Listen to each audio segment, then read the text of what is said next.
Mortal pad. Building বানানোর জন্য এখন আর বালি সিমেন্ট মেশানোর কোনো দরকার নেই।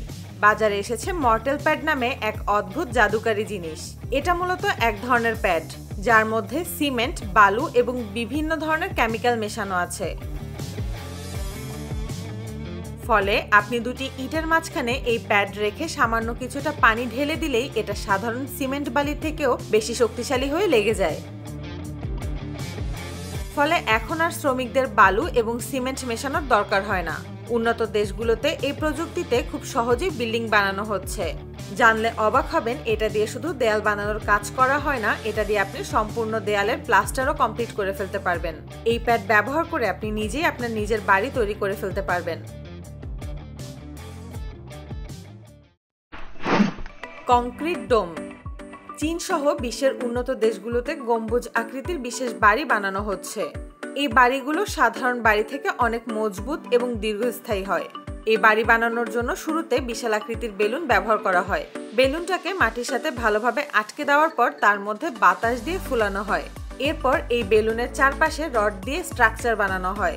জানলে অবাক হবেন, এই ক্ষেত্রে সাধারণ বাড়িতে ব্যবহার করা রডের অর্ধেকের মতো চিকন রড ব্যবহার করলে হয়ে যায়। তারপর তার উপর প্লাস্টার করা হয়। প্লাস্টার শুকাতে সময় লাগে 10 থেকে 15 দিন।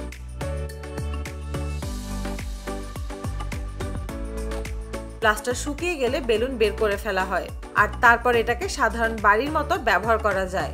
এই বাড়ির আরেকটি বড় সুবিধা হলো সাধারণ বাড়ির থেকে 6 গুণ বেশি ভূমিকম্প প্রতিরোধী এবং খরচ অর্ধেকেরও কম। Mechanical concrete. পুরাতন টায়ার যে কত কাজে ব্যবহার করা যায় তা আমেরিকাকে দেখলেই বোঝা যায়। পুরাতন টায়ার রিসাইকেল করা বিশ্বের সবথেকে বড় সমস্যাগুলোর একটা। এগুলো মাটিতে পচে না বা রিসাইকেল করা অনেক ব্যয়বহুল এবং ঝামেলার ব্যাপার। তাই এই সমস্যার সমাধানে আমেরিকা দারুণ এক পদ্ধতি বের করেছে। তারা রাস্তার নিচে এই টায়ারগুলো ব্যবহার করছে।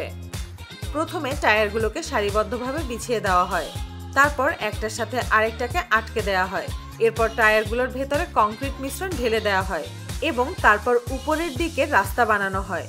এই টায়ার ব্যবহারের সবথেকে বড় সুবিধা হলো ঢালাই রাস্তা বানানোর জন্য কোনো প্রকার রড ব্যবহার করার দরকার হয় না।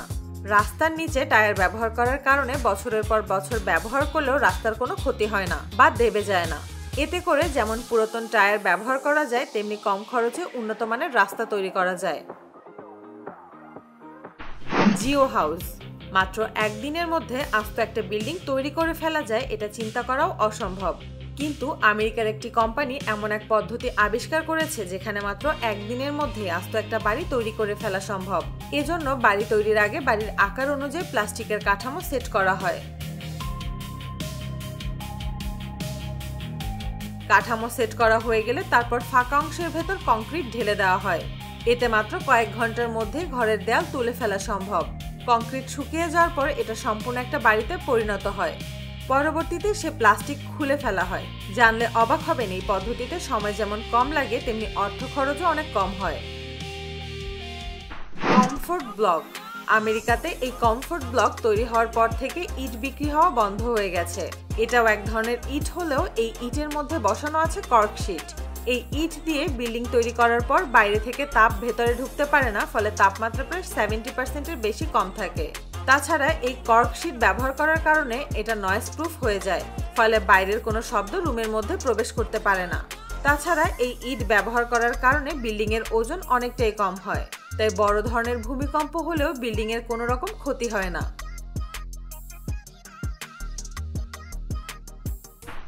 হাইড্রোটেক্স। উন্নত দেশগুলোতে বন্যা বা ভারী বৃষ্টি হলে নদীর পাড় ভাঙা সমস্যা হয় না, কারণ তারা বিশেষ প্রযুক্তি ব্যবহার করে থাকে। এটা মূলত এক ধরনের জিও ব্যাগ। দেখে মনে হয় নদীর পাড়ে কম্বল বিছিয়ে দেওয়া হচ্ছে। তারপর এই বিশেষ কম্বলের মধ্যে কংক্রিট মিশ্রণ দেয়া হয়। 2 থেকে 3 দিন পর এই কংক্রিট শক্ত হয়ে যায়, ফলে যত বৃষ্টি বা বন্যা হোক নদীর পাড় ভাঙার কোনো সম্ভাবনা থাকে না। আমাদের দেশে এই প্রযুক্তি ব্যবহার করা হলে নদী ভাঙনের মতো সমস্যাগুলো অনেক আগেই কমে যেত। উন্নত দেশগুলোতে ব্যবহার করা এই প্রযুক্তি দেখলেই বোঝা যায় কেন আমরা আমেরিকা বা জাপানের থেকে 100 বছর পিছিয়ে আছি।